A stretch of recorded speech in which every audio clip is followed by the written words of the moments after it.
Okay, Baba, thank you. Thanks for being with us today.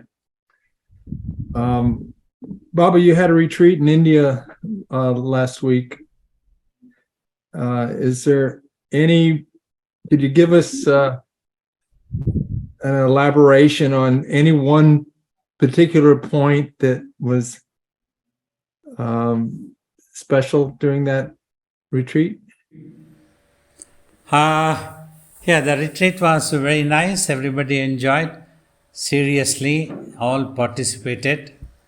As usual, some of my instructions: don't talk to anybody, don't allow anybody to talk to you, maintain silence as much as possible. And I emphasized on the point your effort should be to silence your mind. That's what you are watching for. Don't bother about any scenarios, any visions. An experience is only the peace. So these type of things about self, consciousness, all discussed. All questions came up very well. They all wanted to know. So that was the main point, was to silence the mind first. Forget about all visions and thoughts. If at all you need, just use it for focusing and do not bother. It should not be a matter of importance for you that you indulge in research work on such a vision, just to be ignored. At the most, you just focus. So based on these points only, I taught them and we discussed and meditations were done. It's all nice.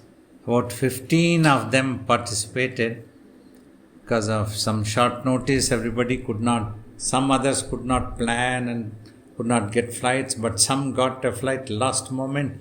They came to know and they came. A few people from America were new and they were very happy. So they wanted to get in touch with you and then help when Baba comes there for programs, what way they can. So like that, it was nice. Great. So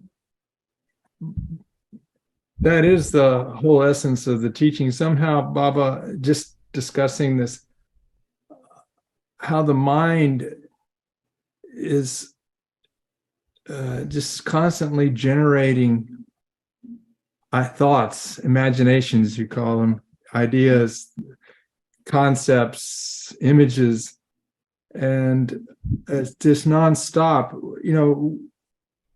and then we get identified, that consciousness gets identified with those thoughts and gets lost in those thoughts, unable to be aware of itself.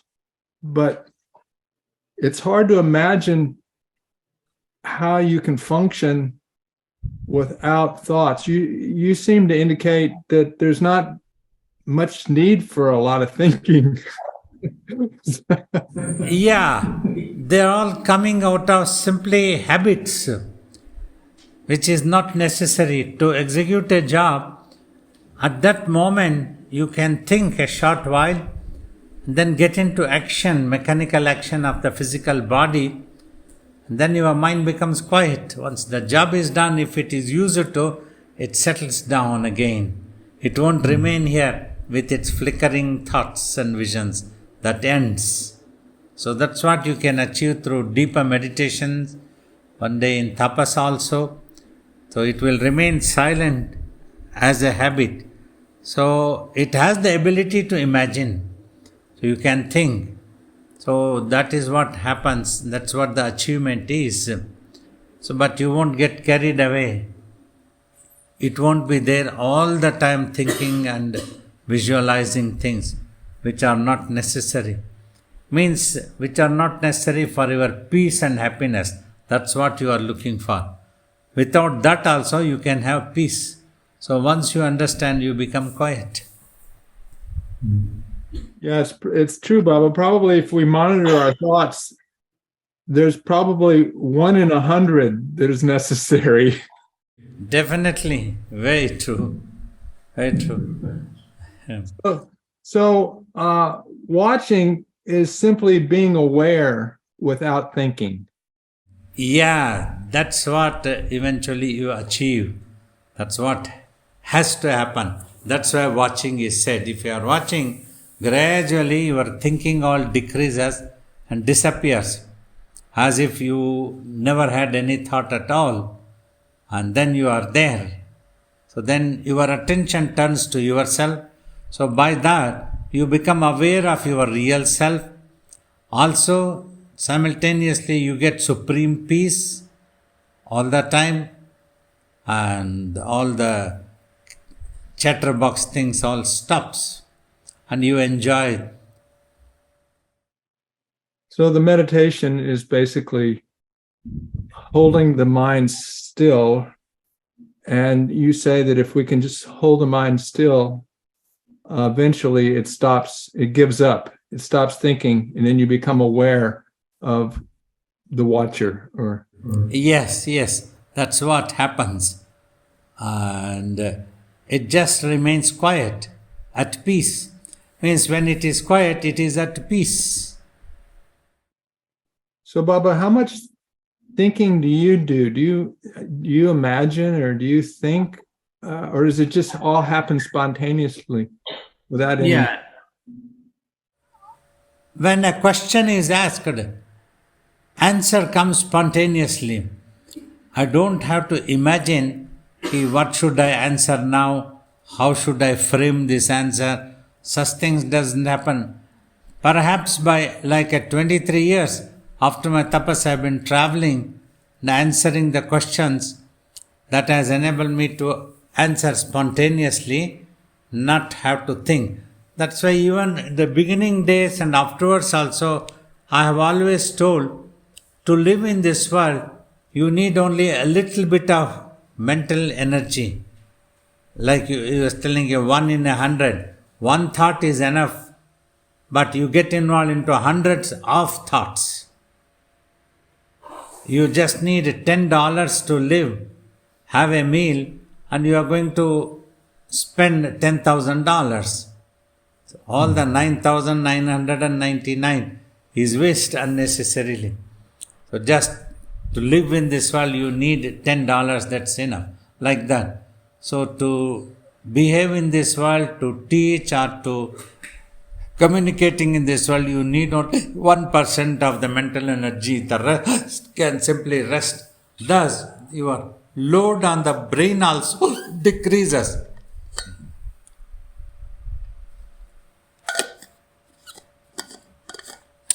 Like these things, a little bit of hiccups were about to start.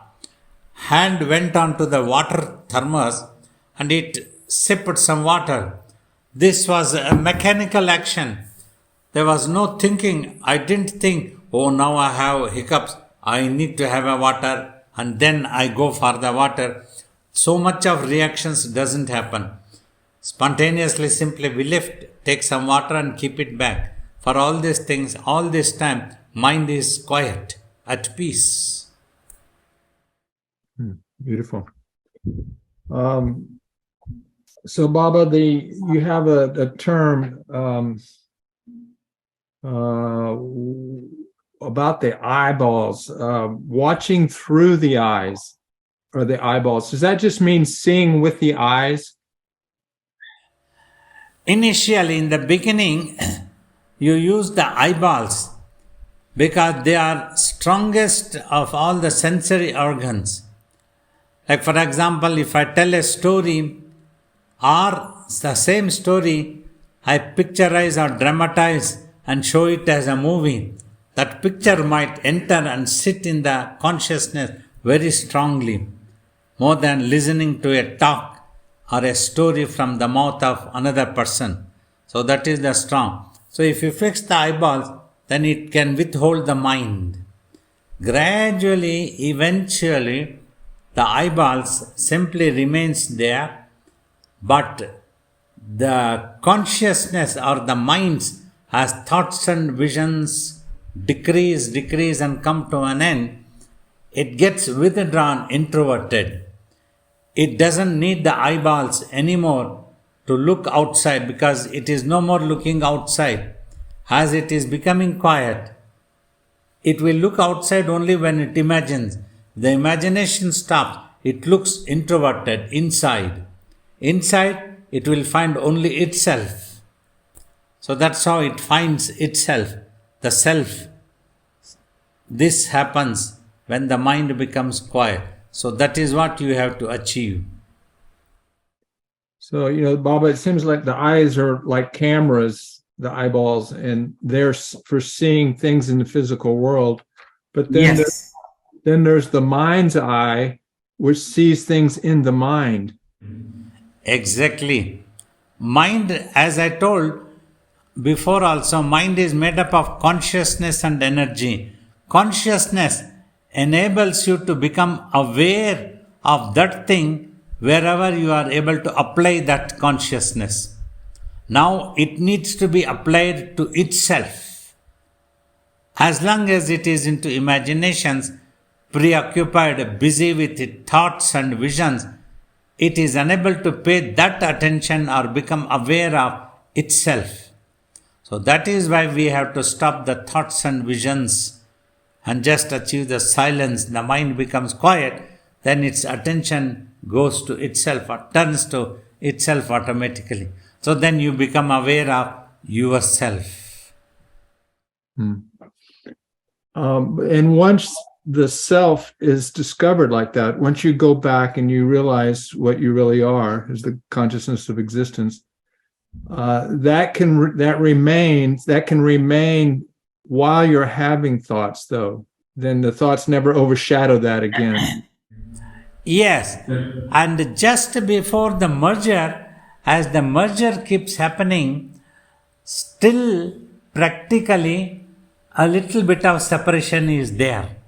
So that's when this separated droplet is able to experience the infinite form of the ultimate truth.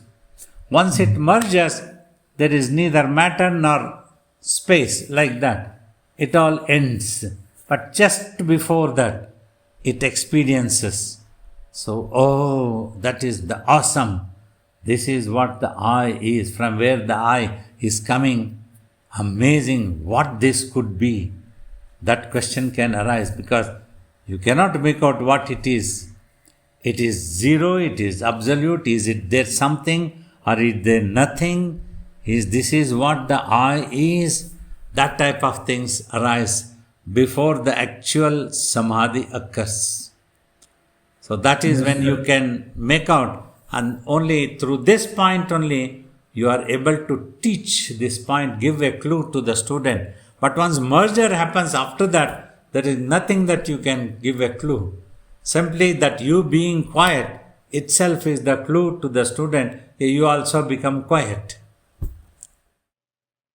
Yeah, and so that state's beyond the mind. So the mind can't really understand that state. Yeah, you don't have anything to experience because it is you. You as the separate entity, you are able to experience another separate entity.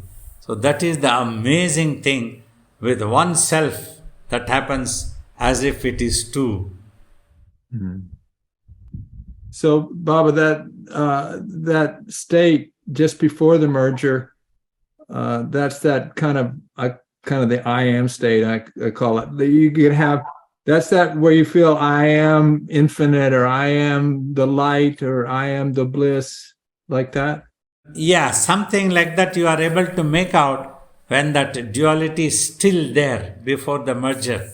So that's when you can make out, because if you have heard any of such words of this world, then you can tell, oh, this is infinite. Infinite is a word belonging to this world's communication, or it is just like space, just nothing. But yet the consciousness is arising of I.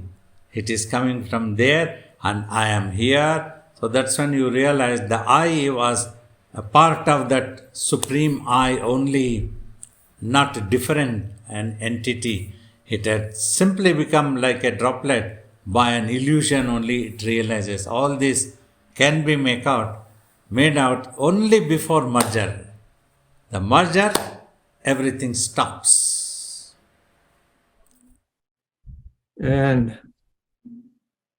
once that merger, you've said that that merger fully happens only one time and then it's permanent. Is that correct? Yes. Until before that, you're getting your toes in it, you're experiencing most of it, but once it fully happens, it's done. Yeah, definitely. So I'm able to answer only that time, whatever experience had happened, I think that is coming out spontaneously, unknown to me. Probably that's what I expect it to happen that way. So that's why, as long as this body is alive, only I will be able to teach.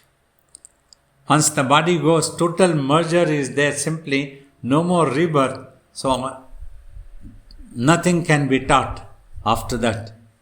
Somebody need to have a faith and a devotion.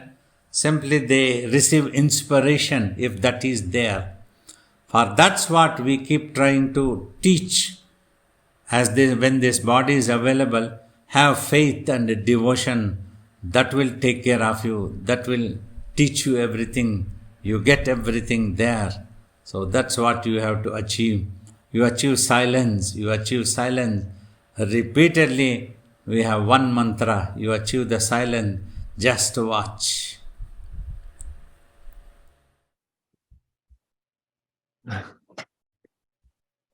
Yeah. Lost my words.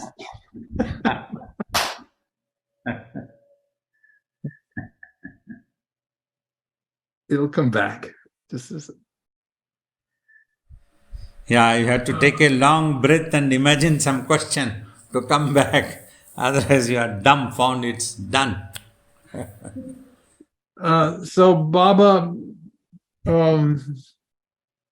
love, would you talk a little bit about love in that sense? Love seems to be what makes two things feel like one. Very true. Yeah, that's what the real love is. You see yourself in the other also. So that is oneness. Like parents would see themselves in their children type. So that type of thing happens. You have chosen one as your master and you see yourself in the master. And then there is no separation. When that is there, everything becomes acceptable. The master pulls you up, he tests you, he teaches you. Everywhere he teaches you, even if he's scolding you, he's teaching you actually. Actually, he's not scolding you, he's teaching. When a discipline is being taught, for a third person it might appear as if the master is scolding. But actually, master is teaching. He's not scolding. Some people can't learn well that way, though, Baba. Yeah. Yes, very true. Okay.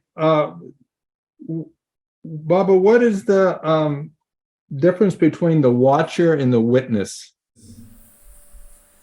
When you watch, you are not getting involved with the sight that you are watching. So thus, eventually mind becomes totally quiet and purified as consciousness. And afterwards also, as long as the body is there, through the eyes, it gets to watch.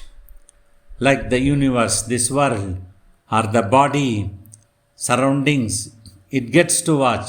But in all those times, it doesn't get involved with any thought, either of a me or any way of mine, whether this is good or bad. Like judgments doesn't happen. Dualities are all lost. Only oneness is there. No duality is there.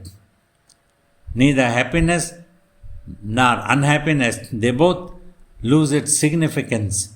It cannot have any effect on your consciousness. Your consciousness has become aware. If I am quiet, I am at peace. So it remains at peace. So thus it is only a witness to whatever is happening. So that's that back to the initial question today, which watching is being aware without thinking. Yes. And so that's what you really are. You're that awareness. Exactly. Yes.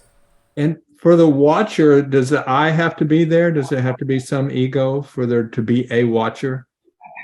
Would that be a little bit grosser state? Now, once a total merger happens, a self-realization happens, then that will not be there. Because the I has vanished and I am watching also will not be there. If I am watching, that means I am into some action. I am getting involved. The watching might be happening, it's visible. The front thing or the universe, world, everything is visible. But I am not even watching. I am just watching the self. I am in the self. Remember the story of Shuka Maharishi and the king Janaka. When Shuka Maharishi went to him and wanted to know, I had been in celibacy since my birth and I don't have anything else to do in this world. So I am able to keep my attention on to the self all the time. How come that you are also able to keep? You are a householder, you are a king, you have to do politics. So then the king says, I have some court job. Before I finish, I would like you to go around my town and have a look. So he places a candle on the head, telling that please take care that this candle doesn't fall down. He comes back in the evening, says, how was my town? He said, only the eyes were seeing, but I did not watch anything. Because my attention was on the candle, that it should not fall down. All the time I was aware that the candle is there, candle is there. Then Janaka says exactly like this. Here instead of candle, the self is there. The awareness is abided by the self, in the self, all the time. Though the eyes are watching, actually I am not watching anything. Thus, I am not doing anything at all in this world. So the watcher disappears in self-realization. There's just a witness. Exactly. For others, it might appear as if I am watching, but actually I am not watching anything. If I had been watching, then the next definition comes. What is it that I am watching? Is it mine? Is it not mine? Is it a good thing? Is it a bad thing? This person is good. This person is bad. It's all over. I was just thinking of in the early days, you used to talk about, people that the I was still there, and they would used to refer to them as half-baked beans. Yeah, no offense to anybody. So afterwards only I learned that my talks are only for educational purpose, not directed against any individual or group of individuals. This became very famous amongst my students, people who know me. Disclaimer. Well, that disclaimer, yeah, but it's an important point, Baba, because basically what you were saying was, as long as there's some vestige of residual of that I am, that you're not done yet. And a lot of people, you would say that they think they've obtained the ultimate or the highest truth, and you're just saying that not until that I dissolves back into is it. In fact, as you were asking about the retreat, this was another important question that they all ask. Nowadays, somebody suddenly tells, I was sitting on a hillock and just like that I became enlightened. Does it happen like that? I said, no, in my opinion, no, not like that. You have to put an effort to make it quiet. You have lost $9,999. It won't simply come like this. You need to put an effort to earn all the dollars and make it 10,000. So the mind has gone out of control. And they proved to be only spiritual leaders gathering 50,000 people and doing all sorts of actions to entertain them, like stories, colorful talks about this world, about this and that, everything. And they try to attract, they bring big political leaders to attract others. Like these things are type of things only they will be doing. Nobody will ask you to sit for 1 hour meditation. At the most, they will make you to sit for 10 minutes of meditation and then done. You indulge in other activities, picnics and other type of thing. They will take you around to pilgrimage. They will take you around. They will try to keep you engaged with them, but not ask them to do this sadhana. Whereas a yogi will not bind you as a client, as a guardian. He won't be taking you everywhere. He will just ask you to take care of yourself. That's it. And that's a big job. It's a full-time job. Thank you, Baba. Blessings and pranams. How are you? It's so good to see you. Question. I have read that when we pray or we're connecting, we're asking, God for something or source or whatever we call it. And then when we're meditating, it's our time to listen. So my question to you is, I tend to get incredible, miraculous answers when I sit in meditation for problems that are, causing me to think in the real world. So my question to you is, first of all, I might make an impression because it's a great solution, so I don't want to forget it. So that would be one thing I want to know about. And then the second thing is, where does that inspiration come from? Like you said, you just know, it just comes. Where does that come from? And then my third question is, should I have a different meditation? Should I have 2 meditations, one where I will listen and then one that I do with you? I'm just curious. Now pay attention. I'm ready. If your aim is for self-realization, final happiness, supreme consciousness, then do not get involved with any of these inspirations.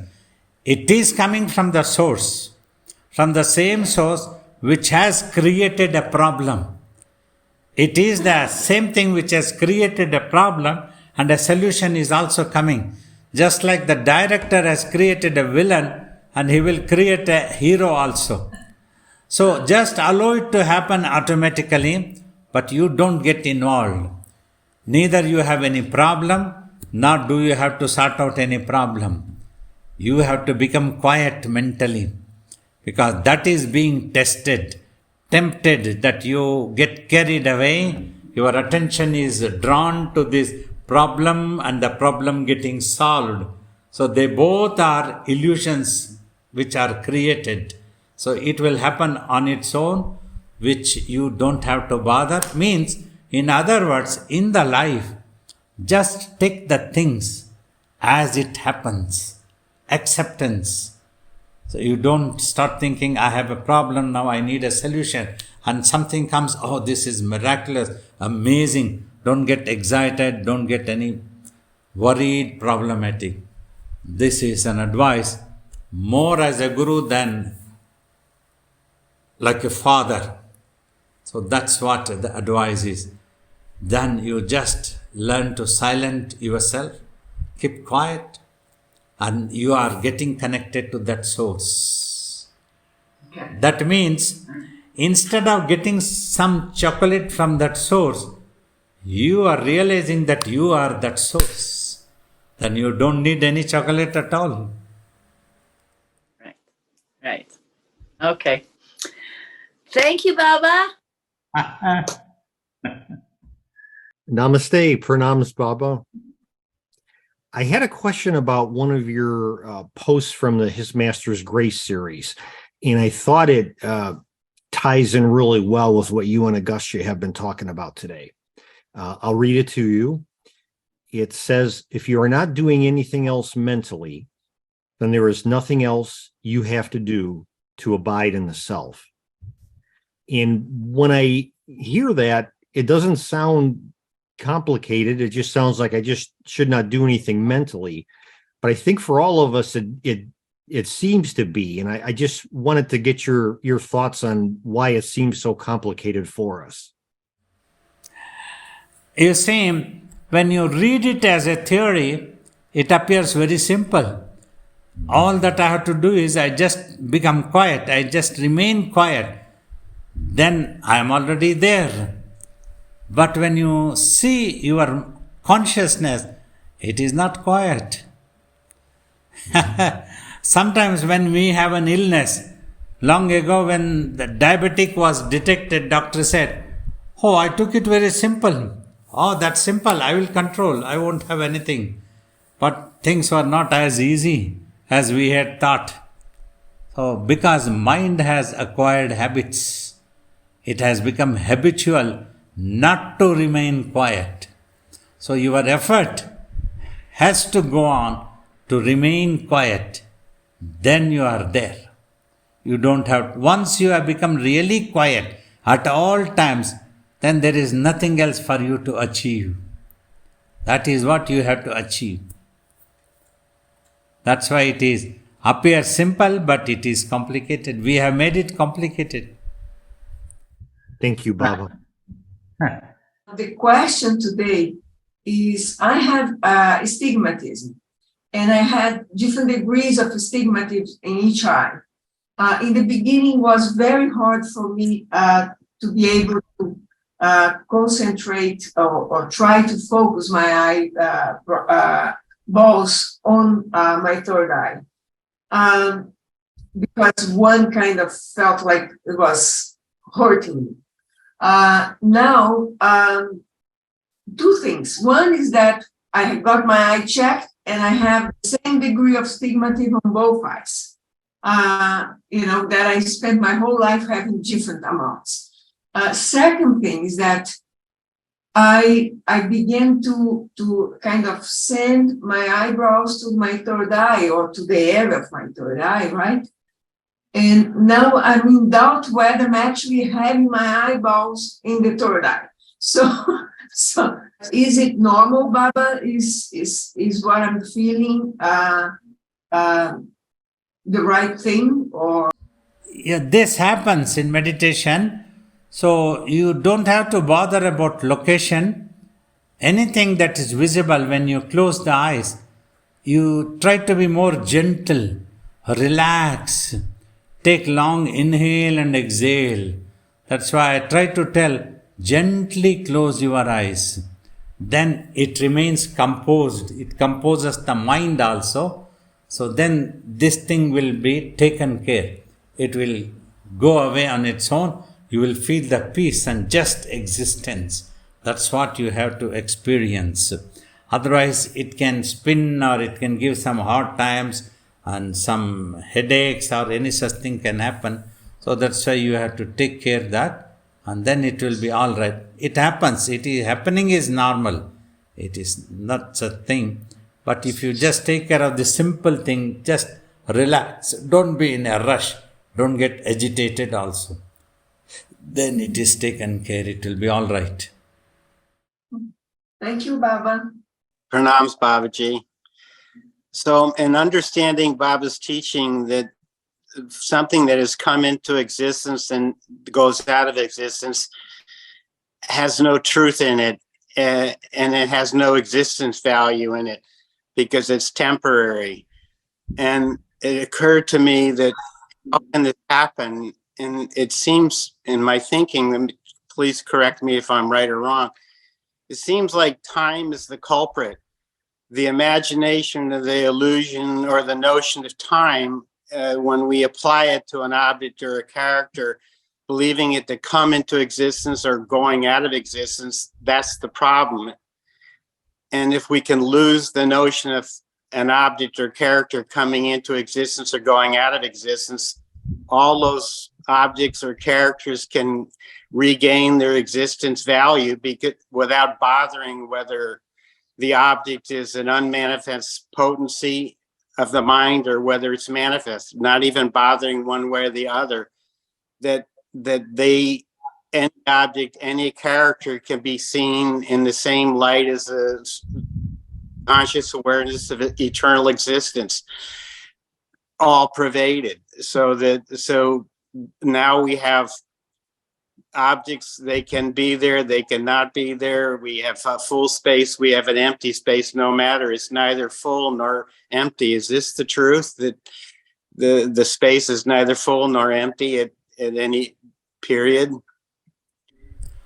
Yeah, you see, the way you imagine things would appear depending on your attitude. For many people, it could be simple, a stone, and on the stone, a figure of Hanuman is sculpted.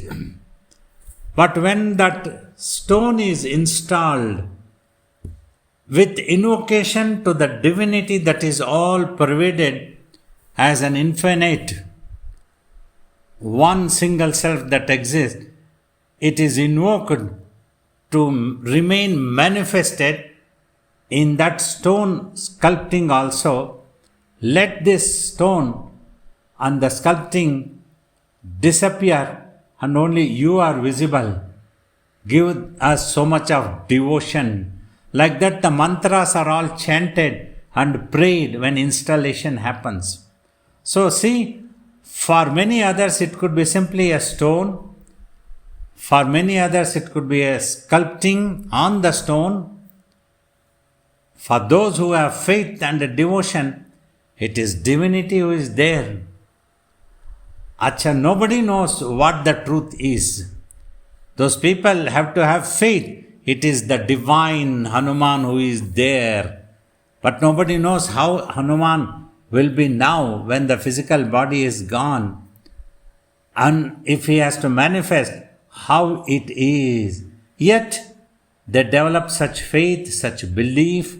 So based on this only, the world either appears as a true existence sense or just appears as an appearance. But if you scrutinize in reality, the entire world, including our own physical body, even if it is a big mountain, it has its own end one day. The world will have its end one day. It may be tomorrow or it may be billion of years later, but it will have impermanent. So because of this impermanent, we will realize that it has only appearance value. It has appeared, but it doesn't have existence value. So that's how, depending on your wisdom application, here you are not simply believing, you are applying a wisdom to think the real and unreal. So that is how the things of experience, it tells whether it has appearance value or existence value. This you experience in deeper samadhi about the self as the existence value, when throughout the meditation and tapas, it doesn't disappear, the I doesn't disappear. Simply the I imagination disappears, but that thing is there always. So that is how you experience the truth. What you are telling is the right thing. I tried to simplify the same example. When Baba says conscious awareness of eternal existence, just by saying eternal, it seems like it's, when we associate awareness of eternal existence with pure consciousness or with the self or the all-pervading space, it seems like we're using a little trickery, because eternal takes the positive benefit of the concept of time and abandons all the burdens, which is obsession and identifying with objects and so on. But it's interesting to me, maybe Baba can explain why we say eternal existence rather than just existence. You see, in this world, if we talk of eternal world, then people might get some clue that it is always there. If I simply tell it exists, then everybody cannot understand that it is an eternal exist, means it always going to exist like that only. It is not going to change. There is no appearance. That's why there is no disappearance also. Like the space, the ultimate truth, has no appearance for the eyes. It appears as if nothing. So that's why there cannot be any disappearance also. So that is why it is eternal. It will be like that only. It is neither something nor nothing. You think of something, it appears so. You think of nothing, it appears so. But you keep quiet, it also keeps quiet.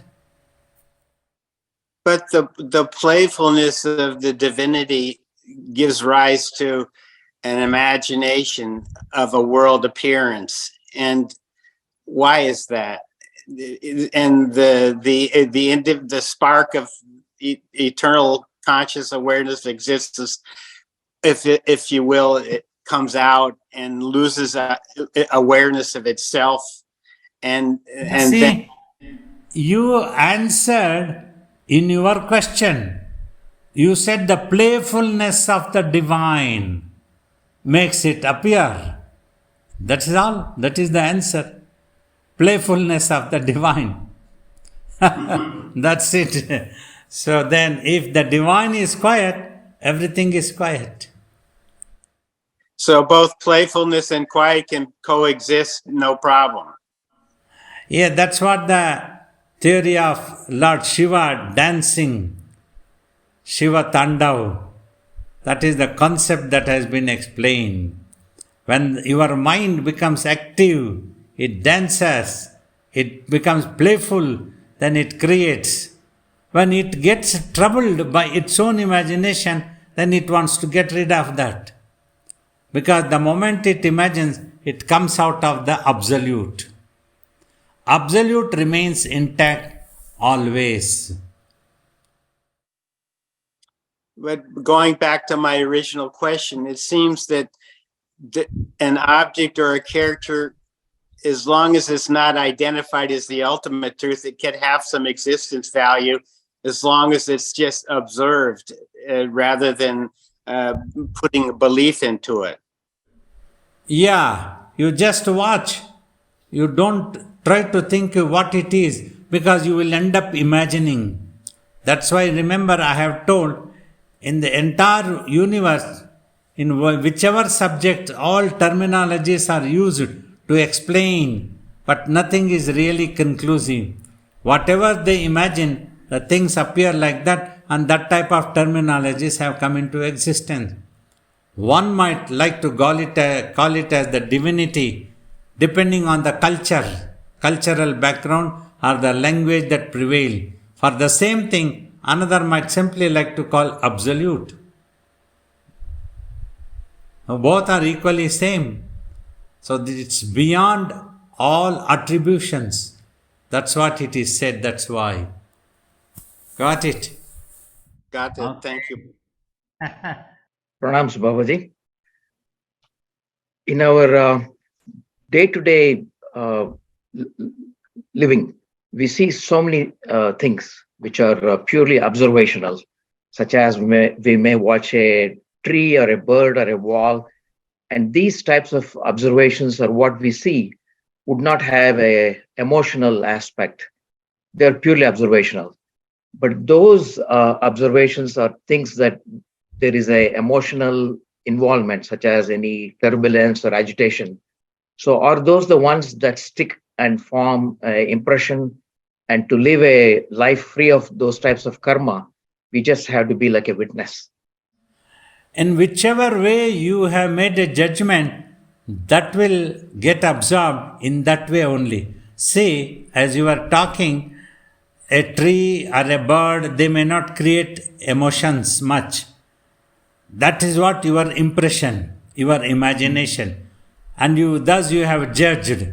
So that impression will remain only as a tree, not troubling you in any happiness or unhappiness. So, but still it will sit in your consciousness. And a turbulence and a tsunami or an earthquake, that might create a lot of emotions. So that goes much deeper. All such things will sit as that only always. That is why when you sit for meditation, hundreds and millions of thoughts come. not all thoughts may not be like in one type of thing. Some might be happy, some might be unhappy, some might be deep wounded, some might be much more deeper sadness. So all these things would make you to wonder, when did I do all these things? So finally, in whichever way, the amount of the depth that you absorb, it will remain in that way. So in devotional path, that was the highest psychology was taught by sages. So instead of tree, instead of turbulence, instead of earthquake, instead of pain, instead of suffering, you just imagine just the God, just divinity. So you will get to see divinity everywhere, and that will make your mind more quiet. This is the technique, devotional technique, through which you imagine simply the peace and nothing else. Then your mind will also settle down peacefully. If it imagines turbulence, the turbulence is in your mind. If you imagine the earthquake that is in your mind will be the troublesome, much more. Though you might be staying thousands of kilometers from the place where an earthquake has happened, but still your mind will start suffering so much unnecessarily. So if you are intact, if you are healthy, you might be able to go and help those people who are really suffering. So that's what we try to teach. Hey, thank you so much, Baba. Just that Arun's question actually reminded me of another question I've had, very related. So it's sort of what you were just talking about, but with karma. So if I've always thought like if it due to different attitudes of different people, two people could do the same action, maybe, a wrong action, for example, and one person may see, it seems, due to attitudes, one person may judge that or feel a greater shame, for example, than another person. So is the karma sort of the same in both cases, or is it just purely sort of how much the mind, takes into, reacts to the action? Or It depends on how much the mind reacts and takes things so seriously and absorbs as an imprint. So that's how the karma is absorbed. That's what would be troublesome. That's what one needs to get rid of. Even now also, instead of holding that you are being troubled with so many things, just think there is nothing. Then the mind will subside. You will feel better and peaceful. Once the mind is regained, it can take care of much of the physical troubles things also. Okay, thank you. Yes, thank you, Baba. We talk about appearances, and so we look at like one person might be very angry, and another person might be very loving, and you see like some terrible thing smells awful and something else smells beautiful, and they appear to be different. So there's Baba, who's a saint, and then there's someone else who is a murderer. And if we're not thinking, are all these things the same on some level? Are they just really, there's not, like we talk about non-duality, is everything actually the same?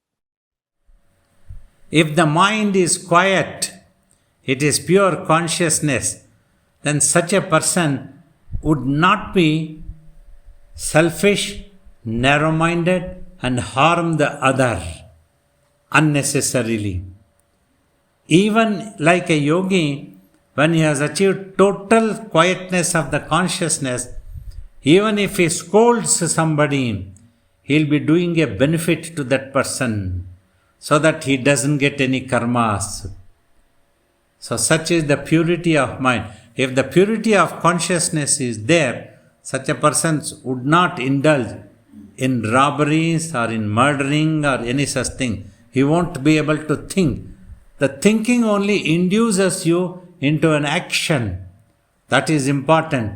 If the thinking itself doesn't arise, such a person cannot go into such an action at all. So this thinking is very important first. If no thinking is there, all are equally pure. There is no such question as a saint, a robber, or king, or whoever it is. There is no such thing. Okay, so I think I understand. My real question is, the obvious is you sit and you're quiet and you watch. Okay, but the question is, how does someone get to that place where they're actually able to experience that there is not this difference? Yeah, by meditating, in that the meditation means you are not trying to do anything, you are just trying to remain quiet. You are practicing to regain that quietness. Then you get all those things. You would have reached that stage. Then you get the understanding. So do we try then to not see things as different, or do we just meditate and eventually that experience happens? Yes, eventually that experience happens when you become quiet and become aware of your real self. Baba, if you don't mind, I'd like to interject a question really quickly about what we're talking about. So recently I read this book where they were talking about the Buddhists say everything is empty. And it's only through our imprints that we see the world. And I never really got that before. And it was like this, oh my goodness, it's exactly what you're talking about right now.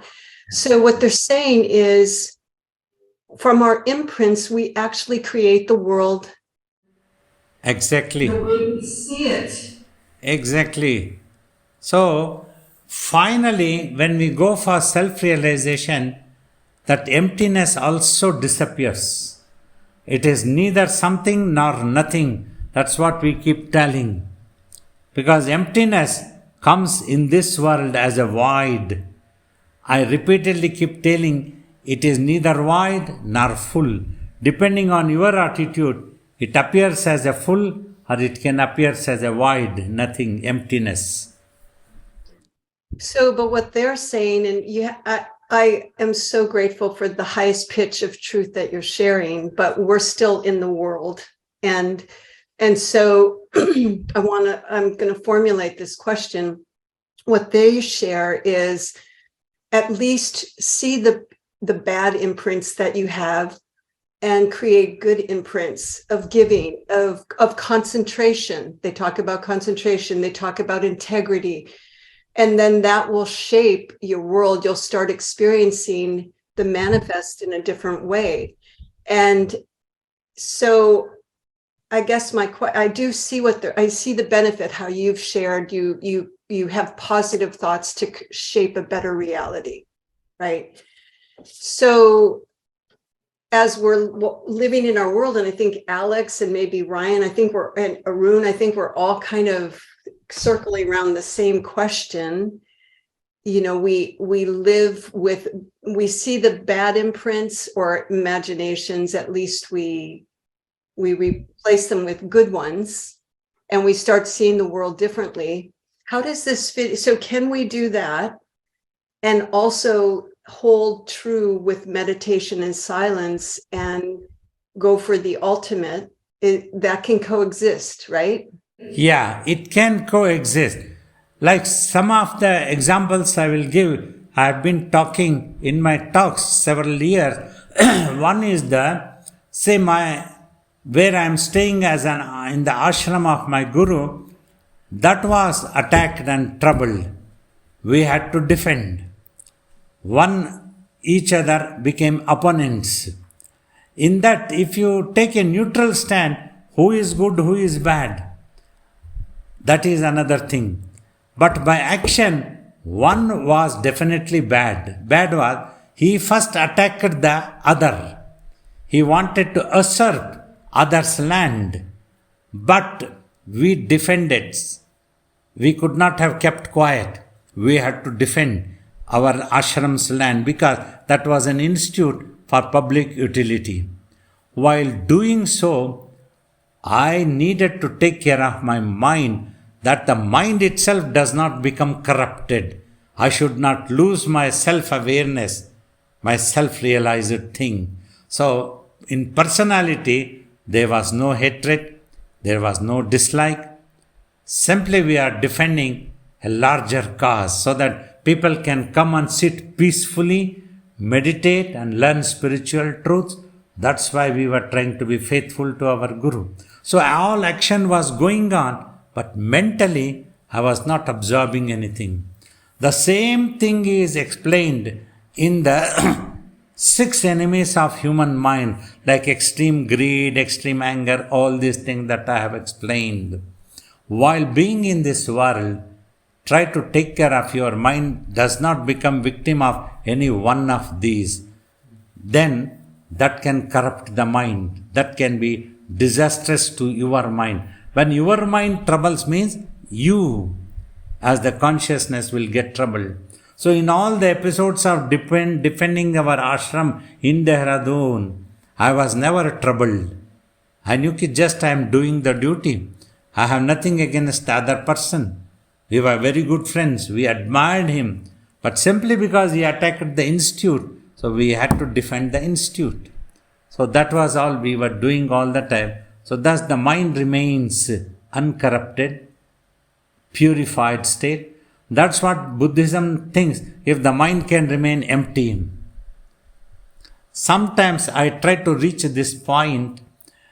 I have asked people, as long as there is something, there is a risk of a problem occurring to that something.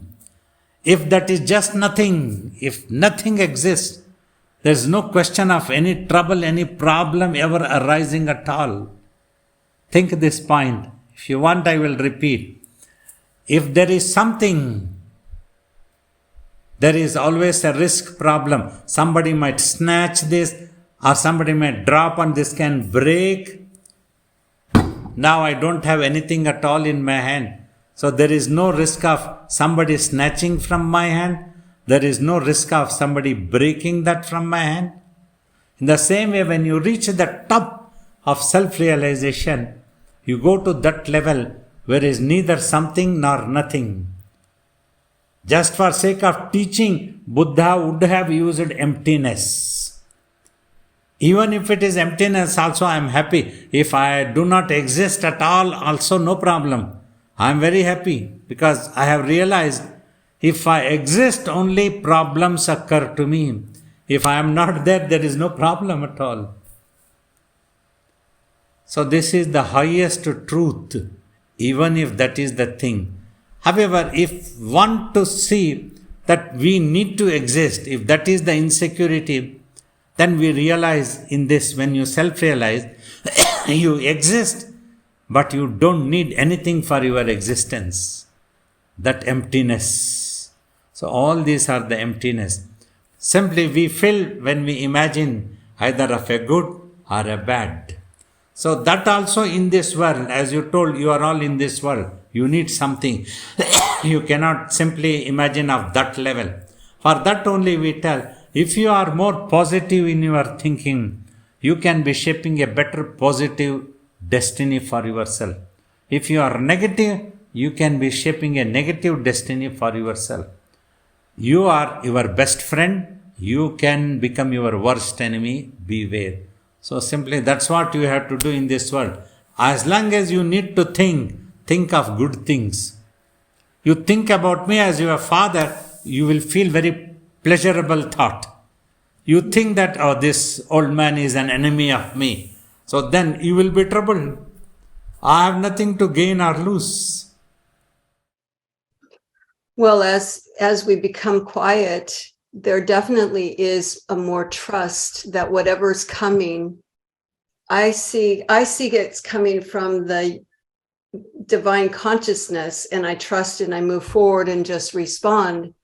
So is this divine consciousness, universal consciousness, is this the one single self that is? Yeah, exactly. What the Buddhism talking of empty is that one single self, oneness that exists. When simply one is there, there's no action, no reaction, no emptiness, nothing. It appears to be just nothing. So you said something today that I never heard before, and I just want to make sure I heard it right. You talked about, and this is what I wanted you to talk about today. I wanted you to share the experience when the individual self merges with the universal self. And I believe that you actually shared about the awesomeness and the wonder and that happened before your merger.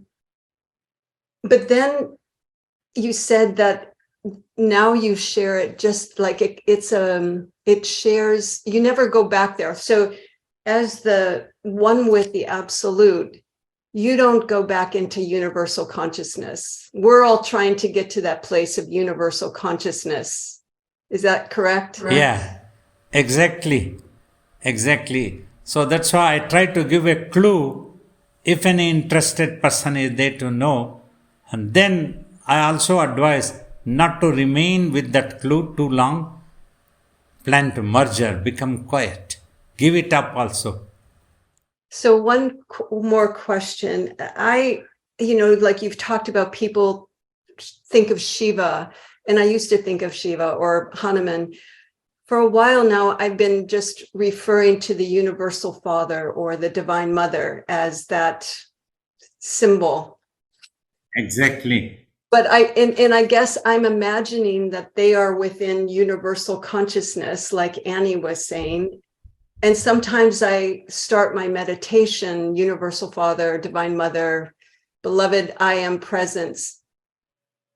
Yes. Friend, God. But I don't want to create impressions that, but it's not like I'm stuck on that, but that's like reaching the higher and then I let that go. Is that problematic? Or is that okay?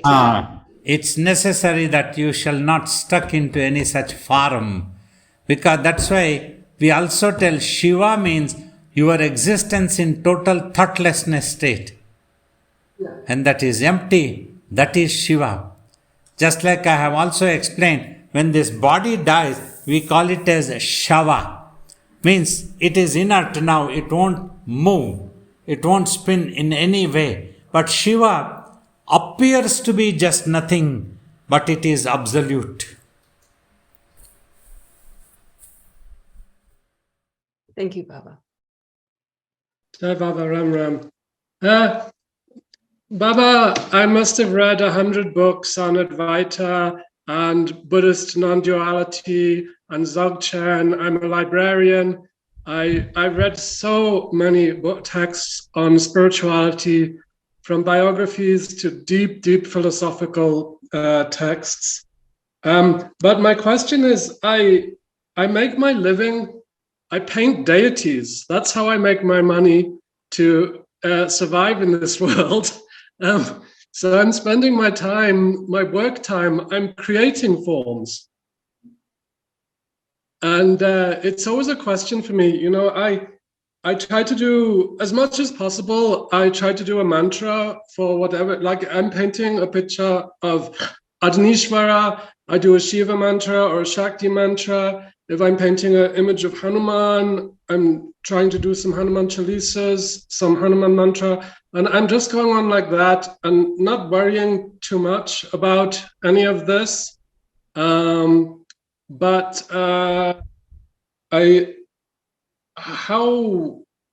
is the place in your approach for these forms of a deity?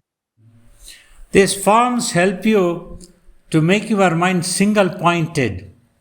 In other words, instead of getting involved into millions of thoughts, you just try to remain focused onto one thought. When you fall in love with Hanuman, day in and day night, you just chant Hanuman. So your mind becomes single-pointedly remain focused.